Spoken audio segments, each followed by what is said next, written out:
Welcome to Home Cinema and Tech Review, and we are comparing the Benq W4100i 4 LED projector at a scale of 165-inch versus a 65-inch TV. This video is like a side-by-side comparison with a TV. It's an auto-exposed video. The reason is to show you the contrast level that I see with my eyes is difficult. When the scenes gets bright, the camera is going to try to dim it down like my eyes. So you will understand some sort of like the level of the contrast that I see. And in the meantime, there is no gimmick, there is no CGI. The TV is fixed as here, as you can see. This is a 165-inch, this is a 65-inch. This feels like a toy, this feels like a big boy.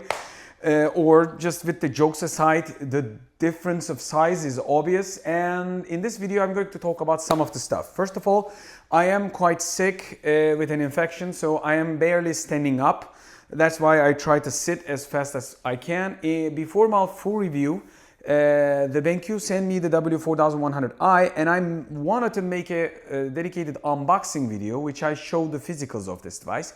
This is the second stage before my full review, because I need to take this projector at home, but my projector screen is not ready at home, and also I am quite sick. It's going to be difficult, so I thought to myself I could make something between, like not a full review, but kind of like an idea where this projector sits and who is this projector for kind of like video. But the full review will be hopefully in the channel, don't worry. So first of all, the Benq has 4 LED light source, high contrast, out of the box quite a bit of color calibration. That means this is a dedicated cinema level projector. It's not a cheap projector. That's why I try to do side by side with the TV. You can clearly catch TV level of brightness and contrast. And don't worry, the camera is trying to compensate when the scenes get darker, when the scenes get bright. You will get the contrast that I see. And this is the worst case scenario because the ceiling is 20 centimeters, walls are 30 centimeters away from the huge picture like this. And I can clearly rotate the zoom lens. As you can see, I can go from 160 to go up to 120-inch level sizes. This is even bigger than 120 because the screen below is 120. But technically, this is as good as a TV if you ask me, side by side. I know the colors are different, tones are different because the Benq is running in the cinema mode, and I love tonality of this. But if you like to, make things vivid and change the stuff, I think the Benq is right now giving more neutral color than the TV's punched out color. But you can clearly change the Benq and you will see all these things in the full review if you ask me. So I am adjusting the sharpness. This is an extremely sharp image, but a huge image. That's the main focus of it. Like you can literally go up to 300 inches with this projector without any problem. So who is this projector kind of like a for? I will give you the positives and negatives in the full review, but quickly I want to remind you something. That the Benq W4100i is not a triple laser device. It has 4 LED light source, so it's not creating triple laser speckle. So if you are really sensitive about triple laser speckle, you could consider the Benq W4100i in something like a between. You might not have the contrast of some of the triple laser highest end projectors, but you will get a certain amount of high contrast that you can add with ALR. You can add even more. And you can use regular long throw ALR screens instead of triple laser devices, because I made a dedicated video with the triple laser devices. Projectors, you will have a laser speckle a lot with a long throw ALR screen. And long throw ALR screen materials are cheaper than USD lenticular like here, what I used at home for a while, and at the studio that I show you, like the Fresnel ones. So that means you're going to be able to reduce your ALR screen price with the Benq 4100i. But that doesn't mean this story ends there. I think it's coming with a pretty good 4K dongle. And we will take a look at all these things in built-in tests and stuff in the full review. So my quick conclusion is, you might not have autofocus with the W4100i. You might not have the auto, 4-point keystone, but if I remember correctly, auto vertical keystone is happening. I'm not sure. I haven't done my full review, so forgive me if I say anything wrong. The technical specs will be written on the screen. So this device has a pretty good speakers I wasn't expecting. So for that, you need to wait for the full review. Like I said, I'm barely standing, so thumbs up and like, subscribe to videos if you can. Right now, the TV's brightness is about 400 nits. I measured it around 40%, but this picture is 165. That means when you go diagonal 130 inch, which means 65, 4 times the size of this. But we are in 5, maybe even 6 times the size of this TV. That means when you compare the 400 nits times with 5, you're actually throwing like a 2000 nits of a TV level of brightness in the same size. So if it was a 2000 nits of a TV, 65 inch, that would be the same amount of light. So technically, you forget that thing, like you have a fixed amount of light source and you're going big and small with projectors, but with TVs you got a dedicated size and the measurements are different. When I talk about this, I know it could be somewhat of a messing up with some people's heads, but if you got a bigger picture and if you're really catching the level of contrast and brightness, let's just say when I go 120, if I catch the TV, I'm still 3.5 times bigger than the TV. That means I am 3.5 times sending much more light than a TV.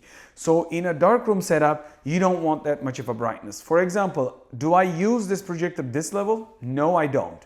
This is just to show off that this projector can really catch up the TV. So in terms of, I believe nowadays everybody talks about 98 inch, 100 inch, 115 inch TVs, but they just forgot a couple of things. You can't go small and big with TVs. You can't go to the other room. When you take the projector, you can easily go walk out of the home and you can go to the summer house. I don't know. But technically, TVs have a lot more limitations. Any kind of like hits basically kills the TV because the TVs are sensitive when you go bigger.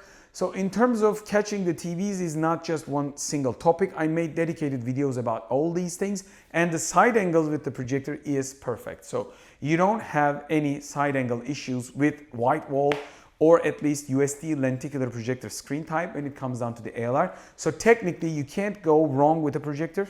Instead of a TV, I would highly recommend get yourself a projector.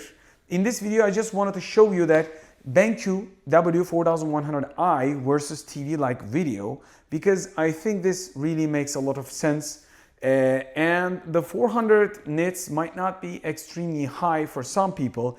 This TV is a 1000 nits of a TV, but when I do this 4 times or 5 times, 6 times the size of the TV, it's not going to make the justice, because this is extremely bright, because high amount of light coming through your face. So you're looking something smaller, much more concentrated when you're trying to compare. That's why this is big and this is reduced to 40% to make the justice for each one of them. So I think you will use the projector in the eco mode or low dynamic mode in general. In the full review, you will witness the full menu sections, how you can tune this projector up. And I will tell you all the positives and negatives. I will get close to show you the picture quality and the noise levels if I can. So you will have a proper idea. For me, it was very interesting to see a device with a similar price range of some of the high-end triple laser devices without a triple laser speckle effect. So it is something like of its own league. So if you're really sensitive about DLP effect, this is a still DLP projector, but you don't have triple laser speckle effect. So I think triple laser speckle effect needs other videos in my channel to create tutorials about it. Some manufacturers are reducing them with filters and custom sensor types, like combination with LED or laser combination, or bulb or laser, I don't know, kind of like a mixed setups. But basically you can clearly create a good picture with triple laser projectors too. But this device right into the mid-ground creates a lot of, at least gives you an option if you're sensitive about it. Because triple laser devices, I think about the 40% of people, this is not a scientific thing, but I think around the 60% of people don't see laser speckle, but 40% is highly sensitive. So if you're in that 40% of category, so this is one of the projectors that you should be highly looking for if you're not going to have the budget of highest specs of the projectors. So this is the mid ground of dedicated cinema level projectors category, in my opinion. I know I said a lot of things that might not make sense, but I am guessing that if you're looking for something this priced, you're truly an enthusiast like me, so you know what I'm talking about. That's why I'm creating my baseline as a person to a knowledged one, not just a newbie looking for a projector. So if you're a newbie, you can create 300 inches with this projector without any problem, but that'll have to wait for the full review. So I am barely standing up, quite a bit of ill. Wish me luck for that. And I want you to see how good the projectors are getting. And I wasn't expecting an LED projector to create high contrast, but in the full review, I will drop down the settings, adjust the contrast, gamma, and push the envelope even further and push the settings even further to give you the best picture. And also I will share my best picture settings for Benq W4100i. It's a long name, but this device deserves attention, especially with people with highly sensitive laser speckle issues.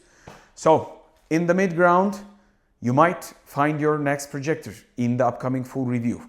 Please don't forget to like, subscribe as always. I'm trying to be as sincere as possible, and I'm trying hard because, like I said, I'm barely standing. So this was a quick video just to show you. I will drop down the size to 125-ish to show you.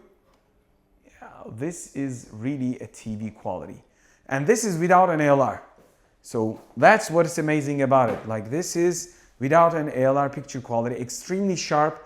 And I haven't even pushed the boundaries of the projector with the settings. This is just running with AI of its automatic mode, filmmaker AI mode, I guess, AI HDR.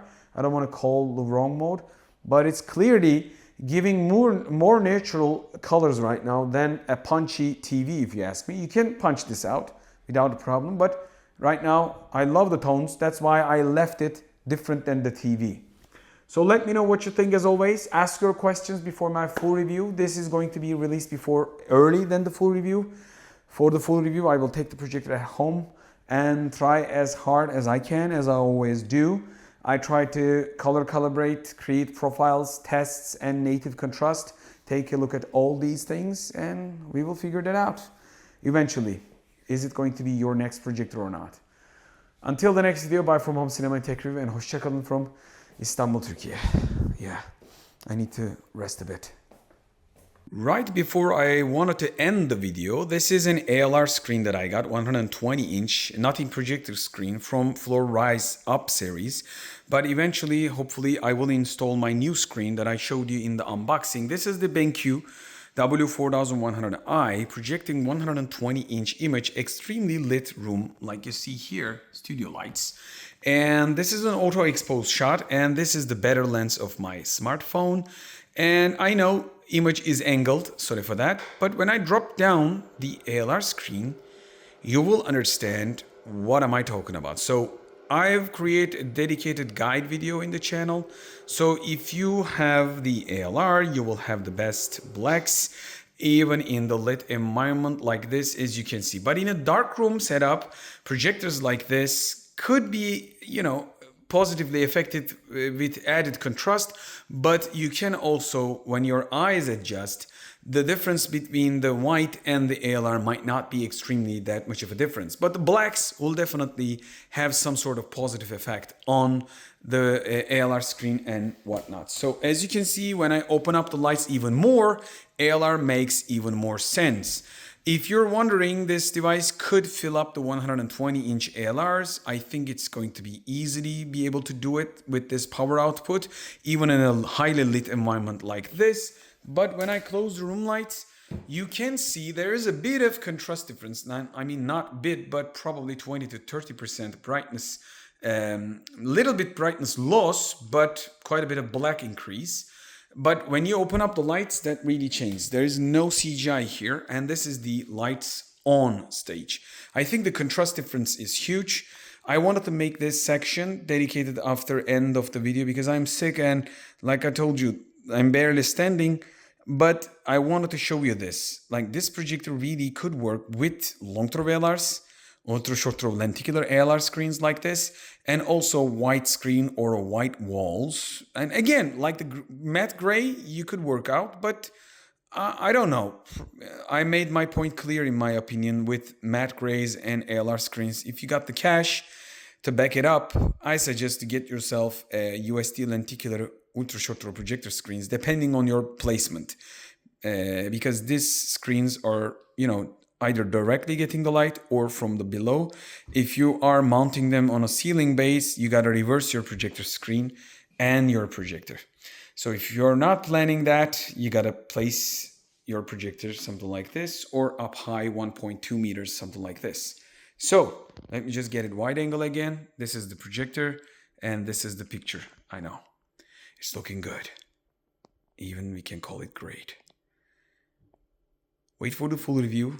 Don't forget to like, subscribe for the effort, and ask your questions that might become my tutorial and guide videos. Bye.